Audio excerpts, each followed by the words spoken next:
سورہ طٰہٰ آیت نمبر 85۔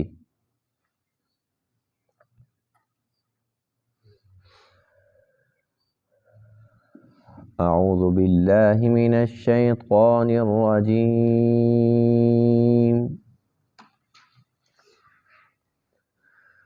بسم اللہ الرحمن الرحیم۔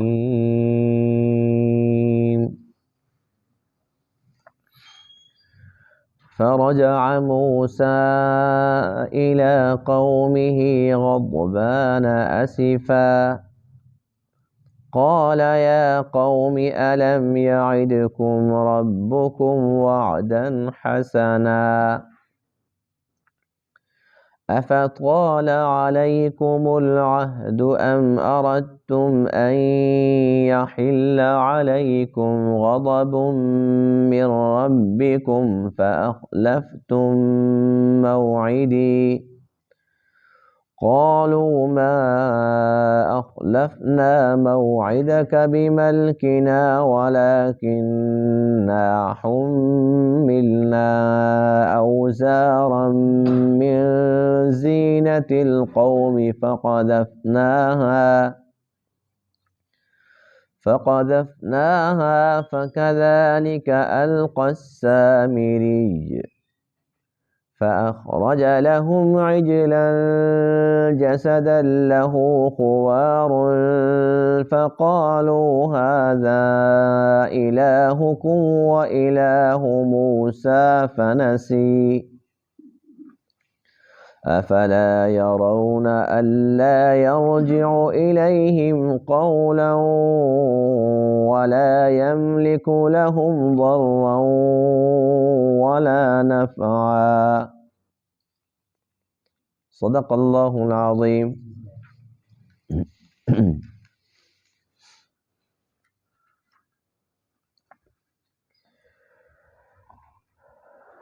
آج کے درس میں آیت کریمہ میں بنی اسرائیل کا تذکرہ ہے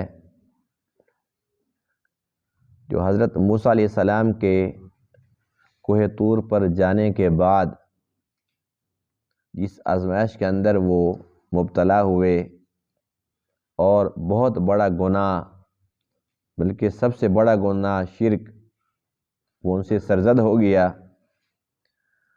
اس کی تفصیل کچھ یوں ہے، حضرت موسیٰ علیہ السلام تو اللہ کے حکم سے کوہ طور پر تشریف فرما گئے اور وہاں جا کر آپ نے 40 دن تک کا اعتکاف فرمایا۔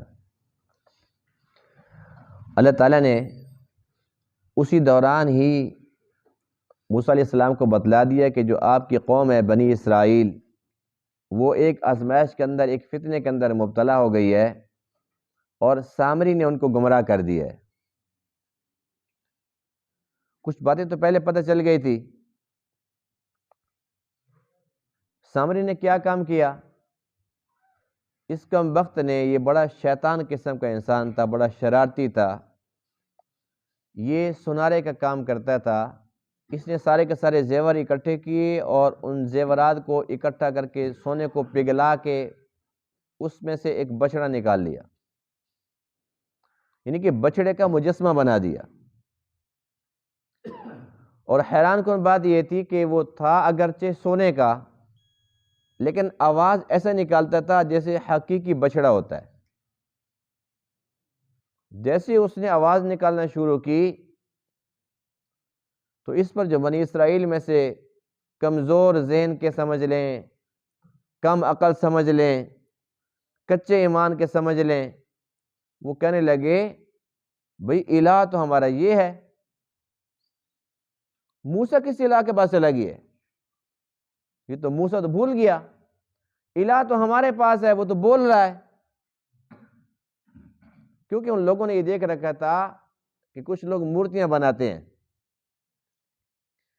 کیونکہ بت پرستی تو اس دور میں تھی، تو ان لوگوں نے یہ دیکھا کہ دیکھو جیسے لوگ بت بناتے ہیں، مورتیاں بناتے ہیں، لیکن وہ بولتی نہیں ہیں، ہمارے پاس جو بچڑا ہے یہ تو بول رہا ہے، حالانکہ یہ سامری نے اپنے ہاتھ سے بنایا۔ اس پر یہ لوگ گمراہ ہو گئے۔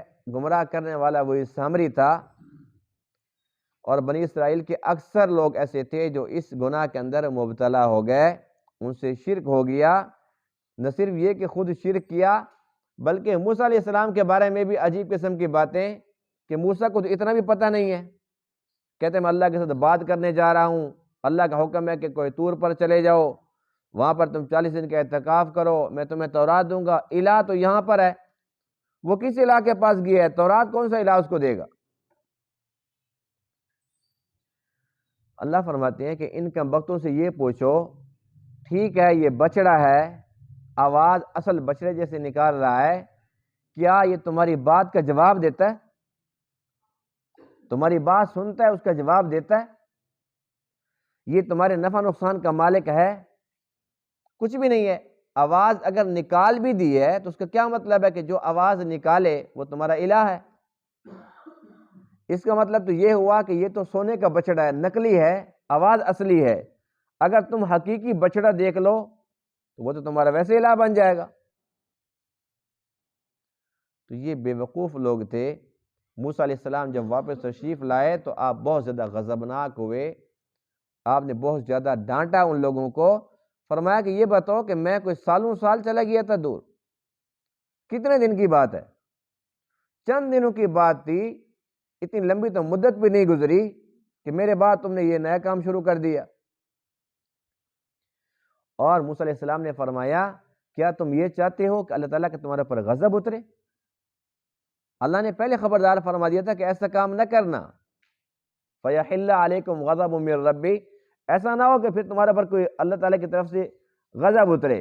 اس سے پہلے کل گزشتہ درس میں یہ واقعہ گزر چکا ہے جب اللہ نے فرمایا کہ من و سلوہ کھاؤ وَلَا تَطْغَوْا فِيهِ، لیکن سرکشی نہ کرنا، فَيَحِلَّ عَلَيْكُمْ غَضَبِي، ورنہ میرا غضب تمہارے پر اترے گا۔ حضرت موسیٰ علیہ السلام یہ سمجھا رہے تھے کہ جو کام تم نے کیا ہے اس کا مقصد یہ ہوا کہ تمہیں اللہ کے غضب سے ڈر نہیں لگتا، تم نے خود اللہ کے غضب کو دعوت دے دی۔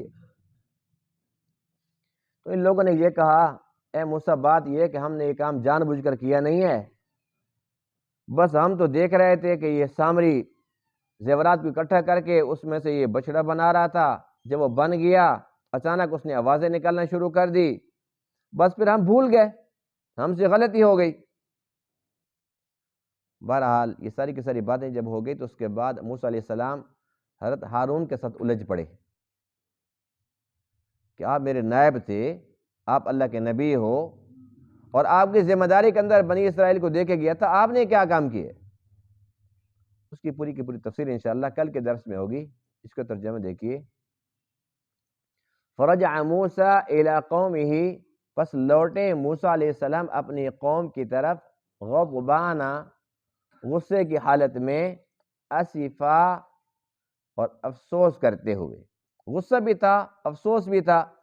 قال، آپ نے فرمایا یا قومی، اے میری قوم، الم یعدکم ربکم، کیا تمہارے رب نے تمہارے ساتھ وعدہ نہیں کیا تھا؟ وعدن حسنا، بہت اچھا وعدہ۔ افطال علیکم العہد، یعنی اللہ نے تو وعدہ فرمایا تھا نا کہ تمہیں میں اپنی کتاب دوں گا، تورات دوں گا، اس وعدے کا تذکرہ فرمایا۔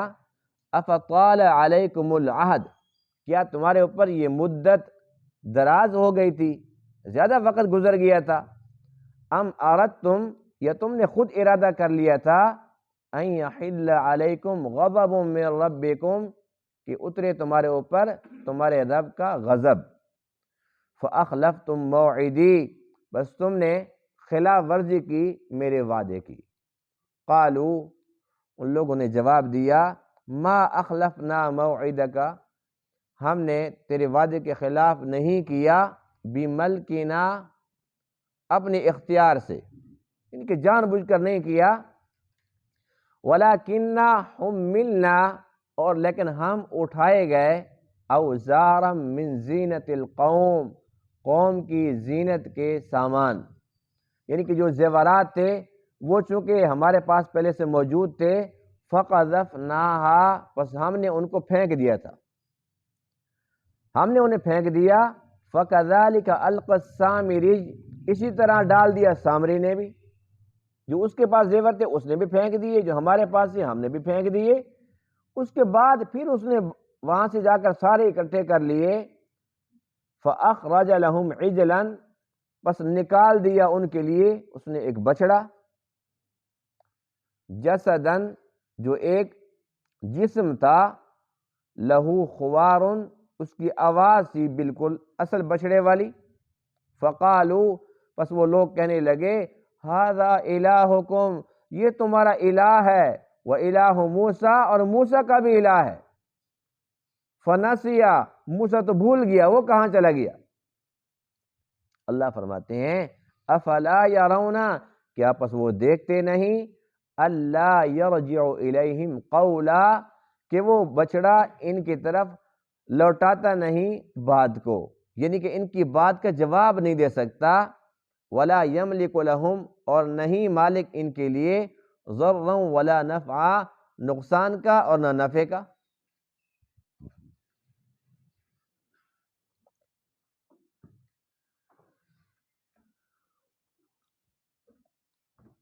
یہ جو سامری تھا یہ کون تھا، اس کا عقیدہ کیسا تھا، یہ کہاں کا رہنے والا تھا، اس کے بارے میں مختلف روایات ہیں، جن میں سب سے زیادہ بہتر روایت یہ ہے کہ یہ بنی اسرائیل میں سے تھا۔ بعضوں نے لکھا کہ یہ بحر کا تھا اور ایسے ان کے ساتھ شامل ہو گیا تھا، لیکن یہ بنی اسرائیل کا فرد تھا، لیکن یہ منافق انسان تھا، ظاہری طور پر کہتا تھا موسیٰ علیہ السلام کو کہ آپ اللہ کے سچے نبی ہیں، اللہ پر بھی ایمان رکھتا تھا، لیکن اندر اس کے کھوڑ تھا، اس کے اندر نفاق تھا، اوپر سے ایسے یہ مسلمان بنا ہوا تھا، اندر سے پورا پورا شیطان تھا۔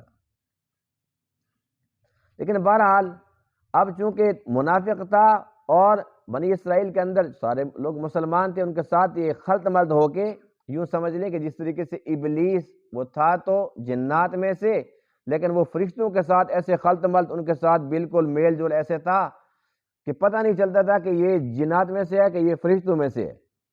یہ تو اللہ تعالیٰ نے وضاحت فرما دی کان من الجن، کہ یہ جنات میں سے تھا۔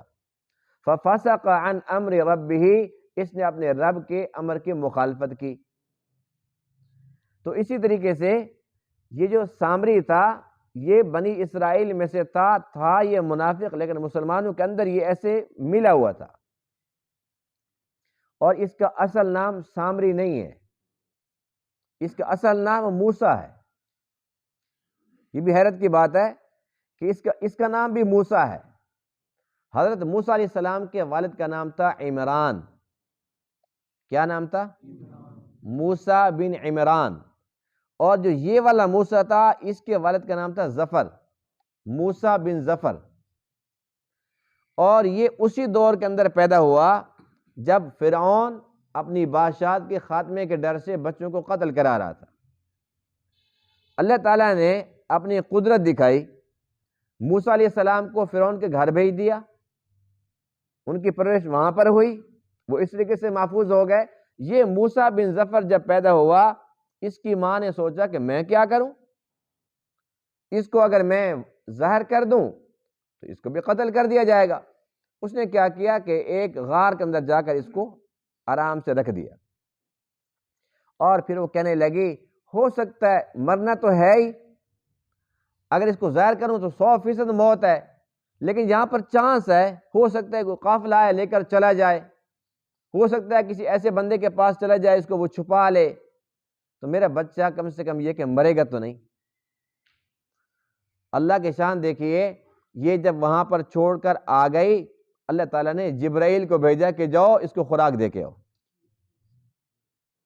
اس بچے کی خوراک کون دینے آ رہا ہے؟ جبرائیل۔ اور جبرائیل خوراک کیسے دیتا ہے؟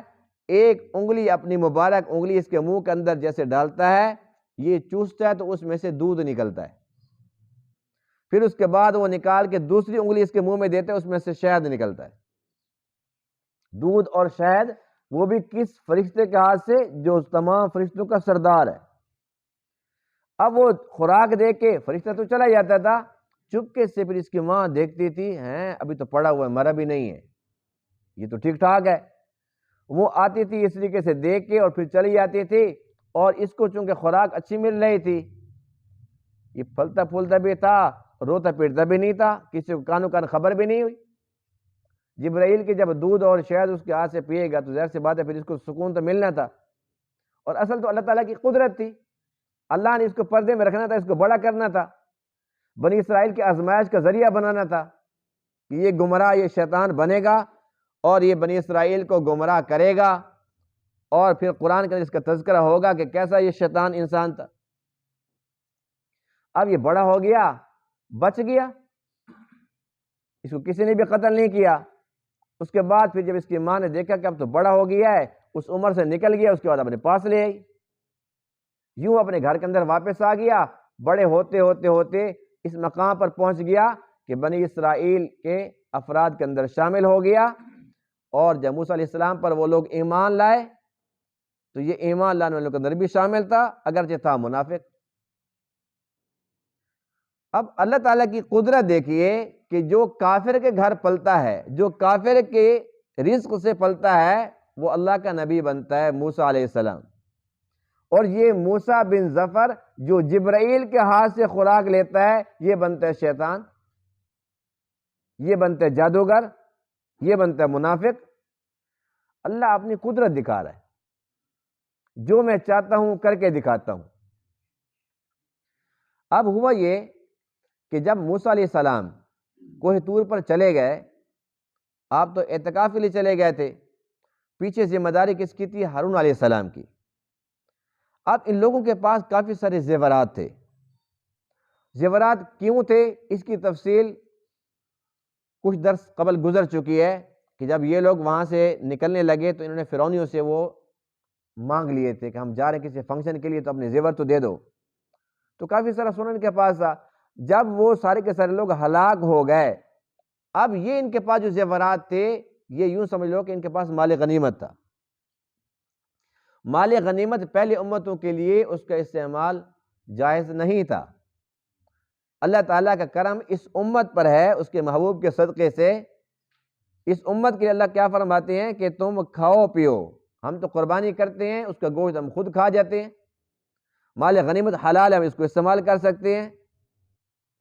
پہلی امتوں کے اندر یہ تھا کہ اگر وہ جہاد کرتے تھے یا قربانی کرتے تھے، قربانی کا جانور ذبح کر کے ایک بلند جگہ پر رکھ دیتے تھے، ایسے ہی مال غنیمت کو اکٹھا کر کے وہاں رکھ دیتے تھے، اور اوپر سے آسمان سے آگ آتی تھی، اس کو جلا دیتی تھی، تو یہ نشانی تھی کہ یہ جہاد قبول ہو گیا، یہ قربانی قبول ہو گئی ہے۔ اگر آگ نہیں آتی تھی تو پھر وہ رسوائی کی بات بن جاتی تھی کہ تمہاری قربانی قبول نہیں ہوئی، جیسا کہ آدم علیہ السلام کے بیٹے قابیل کی قربانی قبول نہیں ہوئی تھی، تو یہ بڑی رسوائی کی بات تھی۔ اللہ تعالیٰ نے اپنے محبوب علیہ السلام کے صدقے سے اس امت پر یہ فضل فرما دیا، ورنہ جیسے آج کل سوشل میڈیا کا دور ہے، خدا نہ خواستہ کسی کی قربانی پڑی ہوتی تو وہ نیٹ پہ تو فوراً آ جاتی، یہ پڑی ہوئی ہے جی، تیسرا دن ہے یہ پڑی ہے فلانے کی، وہ بندہ زندہ رہنے کے قابل ہوتا؟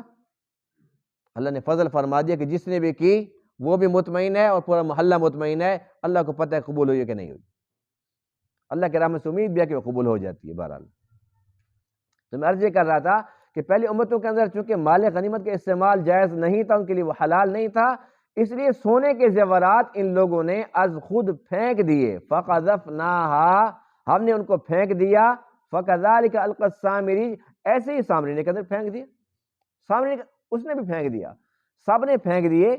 پھر سامری کو خیال آیا، اس نے کہا سونے کے زیور ہیں، کوئی نہ کوئی تو فنکشن کروں، سارے لوگ اکٹھے ہیں، کوئی گپ شپ ہو جائے گی، کوئی نہ کوئی نیا کام کر کے دکھاؤں۔ اس نے کیا کہ سارے زیورات اکٹھے کر کے اور اس کے بعد اس نے آگ جلا دی۔ آگ جلائی تو وہ سونا تھا، اس نے پگھلنا تھا، جیسے وہ پگھلا تو یہ سنارے کا کام پہلے سے جانتا تھا۔ اس نے کہا کہ اب زیور کیا بنانے ہیں، زیور تو کسی نے پہنا نہیں، کوئی بچڑا بناؤ، پیارا سا بچڑا بنا دیا۔ بچڑا جو بنایا، بچڑے میں سے تو سچے والے بچڑے کی آوازیں شروع ہو گئی، لوگ تھے بے وقوف، انہوں نے کہا واہ جی واہ، ہمارا تو الہ یہ پھر رہا ہے۔ اب آج کے درس سے آپ کو یہ پتہ چل گیا ہوگا کہ جو بنی اسرائیل تھے، یعنی کہ جو یہودی لوگ تھے، یہودیوں نے الہ بچڑے کو کہا۔ کس کو کہا؟ کس نے کہا؟ یہودیوں نے. اور ہندو نے الہ کس کو کہا؟ بچڑے کی ماں کو، گائے کو کہا نا. یعنی ان کے آپس کے اندر رشتہ تو ہے نا، نسل تو ایک ہی ہے، بچڑا ہو یا گائے ہو، نسل تو ایک ہی ہے. تو آج ہندو گائے کو کہتے ہیں کہ یہ مقدس ہے، اور کہتے ہیں اس کا پیشاب پاک ہے، اس کی گوبر پاک ہے، باعث برکت ہے. پڑھے لکھے جاہل اپنے جسم کے اوپر ملتے ہیں اور اس کو استعمال کرتے ہیں، اس کے پیشاب کو استعمال کرتے ہیں. جیسے کہ عیسائی لوگ ہر چیز کے اندر خنزیر کی چربی ڈال دیتے ہیں کہ اس کو وہ مقدس سمجھتے ہیں، اسی طریقے سے ہندو لوگ ہر چیز کے اندر پیشاب مکس کرتے ہیں گائے کا. جب مت ماری جائے نا پھر انسان ایسی حرکتیں کرتا ہے. بہرحال پتہ چل گیا نا کہ ہندو اور یہودیوں کا آپس کے اندر تعلق ہے کہ دونوں ہیں گائے کے پجاری. اب اس سے ایک اور بات بھی سمجھ آ گئی کہ بچڑا کس چیز سے بنا تھا؟ سونے کا تھا. اور آواز کیسے بچڑے کی تھی؟ اصل بچڑے والی. یعنی کہ تھا وہ ایک مجسمہ، ایک مورتی تھی، اس میں سے کوئی ایسی آواز نکل آئی تو اس آواز کے نکلنے پر بہت سارے لوگ، یعنی کہ ہزاروں کی تعداد میں لوگ تھے جو گمراہ ہو گئے، اور وہ کہنے لگے کہ یہ ہمارا الہ ہے. اسی طریقے سے آج ماشاءاللہ ہمارے مسلمان بھائی جہاں پر اس قسم کا کوئی کرشمہ دیکھ لیں بس فوراً وہاں پر لٹو ہو جاتے ہیں. بڑے پکے موحد ہیں، توحید پتہ نہیں وہ دور جا کے پھینک کے آ جاتے ہیں، نظر نہیں توحید گئی کہاں ہے. اور نئے نئے کرتب ماشاءاللہ آج کل لوگوں کے اندر شعور ہے، سمجھدار لوگ ہیں. اس کے باوجود آپ دیکھیں کہیں پر نعوذ باللہ میری باتوں سے کوئی بندہ غلط مطلب نہ نکالے. جو اولیاء کرام ہیں وہ برحق ہیں، ان کے مزارات برحق ہیں. الحمدللہ کہ ہم اہل سنت والجماعت ہیں، ہم تمام کے تمام اولیاء کو مانتے ہیں، ان کے مزارات کا احترام کرتے ہیں. اور جو وہاں پر طریقہ ہمارے اکابر کا کہ وہاں جاؤ فاتحہ خوانی کرو، اللہ تعالیٰ سے دعا کرو، ان کے وسیلے سے دعا کرنا بھی جائز ہے، بالکل ٹھیک ہے. یعنی دعا ان سے نہیں کرنی، اللہ سے کرنی ہے. یا اللہ یہ تیرا پیارا ولی ہے، یہ تیرا نیک بندہ ہے، اس کی نیکی کا واسطہ، اس تیرے پیارے بندے کا واسطہ یہ دعا کرنا بھی بالکل ٹھیک ہے. لیکن آج کل صورتحال یہ ہے کہیں پر گھوڑے شاہ مزار کس چیز کا ہے؟ اب ظاہر سی بات ہے کسی بندے کا گھوڑا مر گیا ہوگا، ہو سکتا ہے کہ وہ سید ہو، سید کا گھوڑا مر گیا تو گھوڑا بھی شاہ بن گیا. اب وہ گھوڑے کا مزار ہے، گھوڑا مر گیا، اس کو اس کی قبر بنا دی، لوگ جا رہے ہیں وہاں پر دعا مانگ رہے ہیں، تو کیا گھوڑے کے وسیلے سے ملے گی؟ اب اگر جو لوگ محرم کے دنوں کے اندر گھوڑے سے براہ راست مانگتے ہیں یہ تو ہو گیا غلط، جو گھوڑا دفن کر کے مانگتے ہیں وہ ٹھیک ہے. پھر فرق کیا رہے گا؟ گھوڑا تو گھوڑا ہے، بچڑا غلط ہے تو گھوڑا کہاں سے جائز ہو جائے گا؟ اگر گائے سے مانگنا غلط ہے تو گھوڑے سے مانگنا کہاں سے جائز ہو جائے گا؟ کوئی کہیں پر بلی دفن ہے کسی بزرگ کی تو کہیں پر وہ کام والی سرکار، وہاں پر پتہ نہیں کتوں والی سرکار ہے، کتوں والی سرکار، نعوذ باللہ من ذالک. یعنی کہ یہ کیا ہے؟ پھر اگر بات کرو کہتے جی نعوذ باللہ یہ تو ولیوں کے منکر ہیں. بھائی ولیوں کی توہین تو تم کر رہے ہو. اب ایک اللہ کے ولی کو کتوں کے ساتھ، بلیوں کے ساتھ اور کوے کے ساتھ اور گھوڑے کے ساتھ منسوب کرنا گستاخی نہیں ہے؟ اب اگر ہم یہ بات کریں کہتے ہیں جی تو ولیوں کو نہیں مانتے، نعوذ باللہ. ولیوں کو تو مانتے ہیں لیکن گھوڑے کو، کتے بلے کو نہیں مانتے. اگر ہم بھی ان کو ماننا شروع کر دیں پھر ہندو کی گائے کا اس کا کیا قصور ہے؟ یہودیوں کے بچڑے کا کیا قصور ہے؟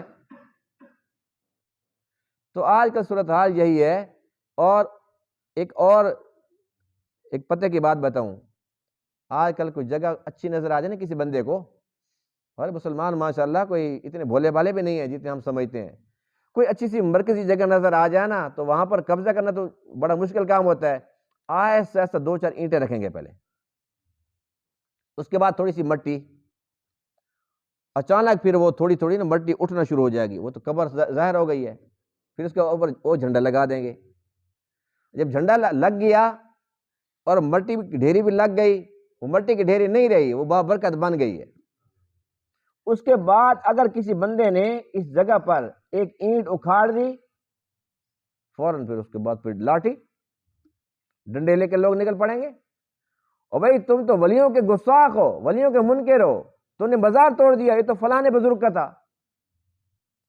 اور جو اصل شیطان جس نے سارا کا سارا کام کیا تھا, اس کا مقصد یہ تھا کہ یہاں جب لوگوں کی آمد و رفت ہو جائے گی, چھوٹی سی دکان بنا لوں گا, کھوکھا رکھ دوں گا یہاں پر, میرے پیٹ کا مسئلہ حل ہو جائے گا. تو قبضہ کرنے کے لیے آسان طریقہ یہی ہے.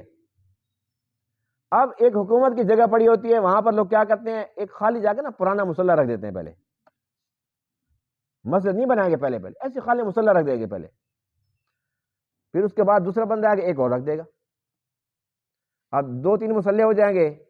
وہ کہتے ہیں بھائی مسجد نہیں ہے, یہ تو بس ویسے جو ہے نا مسافر آتے ہیں نا گزرتے ہوئے, چلے بھائی نماز پڑھ لیں گے سہولت کے لیے, نیکی کا کام ہے, میں نے تو 2-4 مصلی ایسے رکھ دیے. وہ 2-4 مصلی بنیں گے نا, اس کے بعد پھر ایک صف بھی آ جائے گی, صف بھی آ گئی, مصلی بھی آ گئے. اس کے بعد پھر ایسا ایسا چھوٹی سی نا یہاں 2-4 اینٹیں نا جی یہاں سائڈوں پہ کر دو, بس یہ جگہ تھوڑی پاک صاف ہے, جو لوگ نماز پڑھتے ہیں, کرتے کرتے مسجد بن جائے گی. اب کیا یہ جائز ہے کہ کسی کی زمین پر, وہ سرکار کی زمین ہو یا کسی بیچارے کی زمین ہو, اس پر اس طریقے سے مسجد کے نام پر بندہ قبضہ کر لے؟ جائز ہے؟ کیا اس مسجد کو مسجد کا درجہ دینا جائز ہے؟ جب 2-4 سال گزر جائیں اور پھر کسی نے بات کر دی کہ یہ دیکھو جی یہ تو مسجد ہے, ناجائز جگہ بنی ہوئی ہے, پھر اس کی اینٹ ایک توڑ کے دکھاؤ. یعنی کہ ناجائز قبضے کے لیے مسجد کا نام, مزار کا نام, اللہ کے ولی کا نام استعمال کرنا, یہ سب کے سب شیطانی کھیل ہیں, یہ سارے کے سارے پیڑ کے چکر ہیں. تو اس لیے شرک کسی بھی شکل میں ہو, ناجائز کام کسی بھی شکل میں ہو, وہ ناجائز ہی رہے گا. جس طریقے سے بھی اس کو گھما پھرا کر لے آؤ, لیکن پھر بھی وہ ناجائز رہے گا. تو اس لیے جس طریقے سے ان لوگوں نے بچڑے کا کرشمہ دیکھ کے وہ سب کچھ بھول گئے کہ ہم بنی اسرائیل ہیں, پیغمبروں کے اولاد ہیں, موسیٰ علیہ السلام کی امت ہیں, اللہ کے نبی ہارون ہمارے اندر خود موجود ہیں, سب کچھ بھول گئے, فوراً بھول گئے. انسان عجیب مخلوق ہے, ماننے پر آ جائے تو کتے کو مان لیتا ہے, بچڑے کو مان لیتا ہے, سانپ کو مان لیتا ہے, بلی کو مان لیتا ہے, اور نہ ماننے پہ آئے اللہ کو کہتا نہیں مانتا, اللہ کو نہیں مانتا. اس کا ہے کوئی علاج؟ دنیا کے اندر ایسے لوگ موجود ہیں جو سانپ کی عبادت کرتے ہیں, حقیقت ہے. ایسے لوگ موجود ہیں جو سانپوں کی عبادت کرتے ہیں, شیطان کی کرتے ہیں. جب ماننے پہ آئے تو شیطان کو مان کے کھڑا ہے, اور جب نہ ماننے پہ آئے پھر کہتے ہیں کہ اللہ کو مانتے ہی نہیں. کون سا اللہ؟ کس اللہ کی بات کرتے ہو؟ تو انسان بڑا ہی عجیب ہے. اللہ تعالیٰ میں ہدایت نصیب فرمائے. اب ہوا یہ کہ موسیٰ علیہ السلام تو پریشان ہو گئے, انہیں تو پریشان ہونا تھا کہ میں ان کو کیا سبق دیتا ہوں, یہ چلتے کس راستے پر ہیں, میں انہیں کیا سمجھاتا ہوں, یہ کیا سمجھ رہے ہیں. آپ ناراض ہو گئے, اور ان کی کم بختی دیکھو, کہتے ہیں فنسیہ ھذا الہکم و الہ موسیٰ فنسیہ, یہ تمہارا بھی الہ ہے, موسیٰ کا بھی الہ ہے, یہ بچڑا موسیٰ کا بھی الہ ہے. فنسیہ, وہ بھول گیا, موسیٰ کو پتہ نہیں ہے کہ یہ میرا الہ ہے. نعوذ باللہ من ذالک. جب انسان شرک کرتا ہے تو اللہ تعالیٰ بطور سزا اس کے دل پر مہر لگا دیتے. اللہ فرماتے ہیں بل طبع اللہ علیہا بکفرہم, کہ ان کے کفر کی وجہ سے میں ان پر مہر لگا دیتا ہوں. بات بڑی آسان ہوتی ہے, سمجھ نہیں آتی. اب ہندوؤں کے اندر یہ تھوڑی ہے کہ وہ بالکل ان پڑھ ہیں, جاہل ہیں, نہیں, ڈاکٹر ہیں کہ نہیں ان کے اندر, سہزان ہیں, پی ایچ ڈی ڈاکٹر ہیں, بڑے بڑے فلاسفر ہیں, کئی کتابوں کے مصنف ہیں, بڑے بڑے سہزان, سب کچھ ہیں. لیکن جتنے بھی پڑھ لکھ جائیں, جتنے بڑے ڈاکٹر بن جائیں, جتنے بڑے انجینئر سہزان بن جائیں, بات پھر وہیں ہے, سوئی وہیں اٹکی ہوئی ہے, گائے بھگوان ہے. یہ بات سمجھ نہیں آتی, گائے بھگوان. یعنی کہ جو ایک ان کا کسان ہے, جو بندہ چرواہ ہے, اس کی سوچ بھی وہی ہے, سہزان کی سوچ بھی وہی ہے کہ گائے کا پیشاب پاک ہے. اللہ کی سزا ہے کہ نہیں ہے؟ اللہ کی طرف سے یہ مار ہے کہ نہیں ہے؟ یہ ان کے دلوں پر کفر کے سبب مہر ہے کہ نہیں ہے؟ اللہ فرماتے ہیں ایسے لوگوں پر جب مہر لگ جاتی ہے فلا یؤمنون الا قلیلا, بس چند ایک ہیں جو ایمان لاتے ہیں, ورنہ اکثر ایمان نہیں لاتے, اکثر اسی کفر پر ہی وہ مرتے ہیں. اللہ فرماتے ہیں کہ ان کم بختوں سے یہ پوچھو افلا یرونا، ان کی آنکھیں نہیں ہیں، یہ دیکھتے نہیں ہیں، اللہ یرجع الیہم قولا، ان کی بات کا جواب تو وہ دے نہیں سکتا۔ یہ کیسا الہ ہے کہ ان کی بات سنتا نہیں، سمجھتا نہیں ہے، وہ ایک آواز نکال رہا ہے کہتے ہمارا الہ ہے۔ فرمایا کہ وہ نفع نقصان کا مالک نہیں ہے، وہ تو ایک مورتی ہے، ایک مورتی جس کو انہوں نے اپنے ہاتھ سے تراشا، خود اپنے ہاتھ سے بنایا، اور پھر اسی سے مدد مانگتے ہیں۔ جن کی مورتیاں ہندوؤں کی کون بناتا ہے؟ خود ہی بناتے ہیں۔ شیخ سعدی رحمہ اللہ فرماتے ہیں کہ ایک بت تھا، اس بت کے بارے میں نے سنا کہ ایک تو وہ دعا کے لیے ہاتھ اٹھاتا ہے، ایک یہ کہ اس کی آنکھوں سے آنسو جاری ہو جاتے ہیں، بڑی مشہور بات تھی۔ شیخ سعدی فرماتے ہیں کہ میں اس تجسس کے اندر پڑ گیا کہ میرا تو عقیدہ پکا تھا کہ یہ ممکن نہیں ہے، لیکن اتنے لوگ کہہ رہے تھے، میں نے کہا جا کر دیکھو صحیح کہ آخر کون سی ایسی کوالٹی ہے کہ ان کا الہ ہاتھ اٹھاتے دعا کے لیے، لوگ اکٹھے ہوتے ہیں تو وہ دعا کے لیے ہاتھ اٹھا دیتے، کیسے اٹھا سکتا ہے؟ جب ہے پتھر کا تو ہاتھ کیسے اٹھائے گا وہ فرماتے ہیں کہ پھر میں اس تجسس کے اندر چلتے چلتے اس جو مندر تھا اس کے اندر خود پہنچ گیا۔ اب کچھ دن وہاں پر رہا، ظاہر سی بات ہے کہ مسلمانوں کے حلیے کے اندر اگر رہتے تو فوراً پکڑے جاتے، انہیں جیسا لباس سب کچھ کر کے وہاں پر رہے، صرف راز پانے کے لیے۔ راز انہوں نے حاصل کیا تو آج ہم نے وہ پڑھا، میں آپ کو بتا رہا ہوں نا، اگر وہ یہ محنت نہ کرتے یہ راز ہم تک پہنچتا؟ یہ ان کی خدمت ہے امت کے لیے۔ اگر یہ راز نہ لیتے آج تک یہ بات راز کے اندر رہ جاتی کہ ہاں ایک بت تھا یہ کام کرتا تھا۔ وہ فرماتے ہیں کہ میں نے کیا کیا، میں وہاں پر کچھ دن میں نے گزارے، اور گزارنے کے بعد میں یہ دیکھتا تھا کہ جب سارے لوگ اکٹھے ہو جاتے تھے اور اس کو کہتے تھے جی دعا کرو، اس کے سامنے روتے پیٹتے تھے، پھر وہ ہاتھ اٹھا لیتا تھا۔ میں نے کہا ہاتھ تو اٹھا لیتا ہے لیکن آخر کیوں؟ کہتے ایک دن میں نے دیکھا کہ کوئی بھی نہیں ہے، بس ایک ہی بندہ تھا وہاں پر، میں پھرتے پھراتے میں اس کے پیچھے گیا، جب میں اس کے پیچھے گیا تو پیچھے سے وہ خالی تھا، یعنی کہ آگے سے تو ڈھانچہ ٹھیک تھا، پیچھے سے وہ خالی تھا، اور اس کی جو بازو ہے نا اس کے اندر رسیاں ڈالی ہوئی تھی۔ ایک بندہ آتا تھا پیچھے سے، اس کے اندر گھس جاتا تھا، اور جیسے سارے لوگ اکٹھے ہوتے تھے نا جی دعا کرو، رسی کھینچتا تھا تو ہاتھ سیدھے اڑ جاتے تھے۔ ایسے کھلونے بھی ملتے ہیں نا، تو وہ کیا کرتے تھے کہ جیسے وہ پیچھے سے رسی کھینچتا تھا تو بھگوان کے سیدھے ہاتھ ایسے ہو جاتے تھے، اس کے بعد وہ سارے لوگ مطمئن کہ دعا ہو گئی ہے، رسی چھوڑتا تھا تو پھر ہاتھ نیچے۔ یہ اس کے اندر فنکشن تھا۔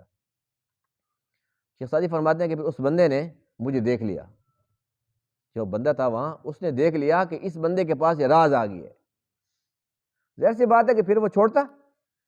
فرماتے ہیں کہ پھر وہاں نا ایک کنواں تھا، تو وہ میرے پیچھے لگا، اور پھر میں بھی کنویں کے چکر کاٹ رہا ہوں، وہ میرے پیچھے چکر کاٹ رہا ہے، اور میں بھاگنے کا راستہ تلاش کر رہا تھا کہ میں کسی طریقے سے نکل جاؤں۔ وہ چاہتا تھا کہ اگر یہ زندہ بچ گیا تو یہ راز باہر چلا جائے گا، اس کو مارنے ہر حال میں کنویں کے اندر ڈالنا ہے۔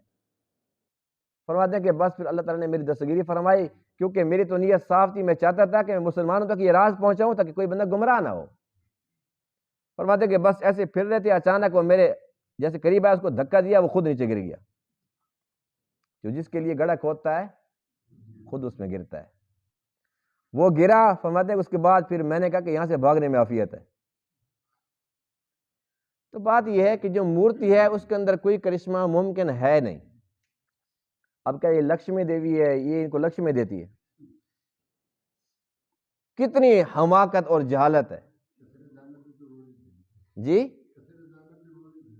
روتی ہے جی، ظاہر سی بات ہے، کیوں نہیں روئے گی؟ جب بندے اس کو رلائیں گے تو وہ بھی روئے گی بیچاری۔ کئی درخت روتے ہیں، کہیں پر جو گرم پانی نکل آیا جی وہاں جاؤ، ہر بیماری سے شفا۔ پہلے تو 2-4 دن مفت آتے جاتے رہے، پھر کہتے ہیں ٹکٹ دو یہاں، کہتے ہیں جی گھنٹہ ہو گیا میرے ٹیوب ویل چل رہا ہے، یہ مفت میں چل رہا ہے، پیسے جمع کرو یہاں پر۔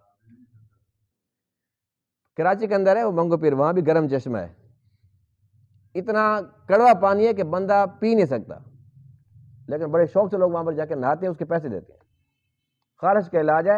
اور حقیقت یہ ہے کہ میرے پاس وہیں سے لوگ نہانے کے بعد ہے، میں نے پوچھا تم ٹھیک ہوئے؟ کہتے نہیں، کہتے سنا تھا کہ ٹھیک ہوتے ہیں۔ اب یہ سنا تھا، یہ روایت آئی کہاں سے؟ ہمارے مسلمان یہی ہیں۔ ایک بندہ شوگر کا علاج کر رہا تھا جی، نظامی صاحب شوگر کا علاج کر رہا تھا اور وہ چینی دم کر کے دے رہا تھا، اتنا پہنچا ہوا تھا. کہتے جی شوگر کا علاج ہے میرے پاس، جب لوگ جا رہے ہیں تو کہتے چینی لے کے آؤ، چینی دم کر کے دوں گا، یہ دم کے ساتھ ایسے غائب ہو جائے گی. میں کہا جی شوگر نہیں غائب ہوگی، خود بندہ غائب ہو جائے گا. اور ہمارے بکر کے ایسے بندے جن کو میں جانتا ہوں، وہ وہاں پر گئے، مجھے انہوں نے بتایا جی ایسے. میں نے کہا جی بات یہ کہ آپ مہربانی کر کے چینی بھی نہ کھلائیں اور اس کا علاج بھی جاری رکھیں، یہ سارا کا سارا فراڈ ہے. کہتے نہیں جی وہاں سے جب چینی لے کر آئے نا جی کافی بہتر ہے پہلے سے. ہفتے بعد بندہ مر گیا، کیونکہ نفسیاتی طور پر بندہ مطمئن ہو گیا کہ ہاں جی فلانا بندہ بھی ٹھیک ہو گیا، فلانا ٹھیک ہو گیا. جب شوگر چیک کری وہ تو 450 کراس کر گئی، اتنی زیادہ تو کبھی بھی نہیں ہوئی تھی. ظاہر چینی کھا رہا تھا، وہ مر گیا بیچارہ. تو ایسے ایسے جو لوگ ہیں نا جی فراڈی قسم کے لوگ ہوتے ہیں. اللہ تعالیٰ نے ہمیں کتنا پیارا عقیدہ دیا کہ ہر ایک چیز کا مالک کون ہے؟ شفا کون دیتا ہے؟ عزت ذلت کس کے ہاتھ میں ہے؟ نفع نقصان کس کے ہاتھ میں ہے؟ زندگی موت کا کون مالک ہے؟ بس یہ عقیدہ اللہ تعالیٰ کو پسند ہے، اللہ تعالیٰ کو یہی مطلوب ہے. ہمیں چاہیے کہ مر جائیں لیکن اس عقیدے سے پیچھے نہ ہٹیں. باقی جہاں بھی اس قسم کی باتیں ملتی ہے اس کے اندر کوئی نہ کوئی وہی راز ہوتا ہے. جیسے اتنا بڑا راز آج میں نے آپ کو بتا دی ہے کہ وہ دعا کیسے منگواتا تھا. اسی قسم کے راز ضرور ہوتے ہیں. کچھ پیر ہوتے ہیں نا وہ اڑتے نہیں ہیں، ان کے مرید ان کو اڑاتے ہیں. وہ تو بیچارے سنجا بھی نہیں کر سکتے، نماز تو کیا خاک پڑھتے ہوں گے. مرید کہتے ہیں جی میں نے آنکھوں سے دیکھا، جب سب سو جاتے ہیں نا یہ ایسے آسمان پہ اڑتے ہوئے جا رہے تھے، میں نے خود دیکھا ہے. دوسرے بندے کو بتاتے ہیں، وہ کہتے ہیں جی میں نے خود اپنے کانوں سے سنا، فلانے نے کہا میں نے دیکھا وہ رات کو اڑتا ہے. اچھا رات کو اڑتا ہے تمہارا پیر؟ یعنی کہ بیچارہ وہ تو نہیں اڑ سکتا، وہ تو مرا پڑا تھا، مرید اڑا رہے تھے اس کو. تو یہ کرامتیں جھوٹی اس قسم کی مشہور کر کے فلاں نے یوں کر دیا جی، وہ فلاں اللہ اللہ کر رہا تھا، اس کی ٹانگ وہاں پڑی تھی جی، اس کا بازو وہاں پڑا تھا کونے میں، سر اس کا وہاں لٹکا ہوا تھا ادھر، میں تو دیکھ کے بھاگ گیا، ڈر گیا. آج تک کسی نے ایسا دیکھا کسی کو بھی نہیں. یہ ساری باتیں آپ نے سنی ہوئی نا؟ سنی تو ہے نا سب نے؟ پہلی بار تو نہیں سن رہے. دیکھو یعنی کہ اتنی مشہور بات ہے، حالانکہ بالکل جھوٹ ہے. جو اللہ والے اس قسم کے کام جن کے ساتھ ہوتے بھی ہیں تو وہ لوگوں کے سامنے تھوڑی ایسے ظاہر کریں گے. تو یہ ساری بناوٹی باتیں ہیں. ہم اپنے عقیدے کو درست رکھیں، بنی اسرائیل کی طرح گمراہ نہ ہو جائیں. اللہ کرے کہ ہمارا خاتمہ اسی عقیدے پر ہو جائے. وآخر دعوانا الحمدللہ رب العالمین.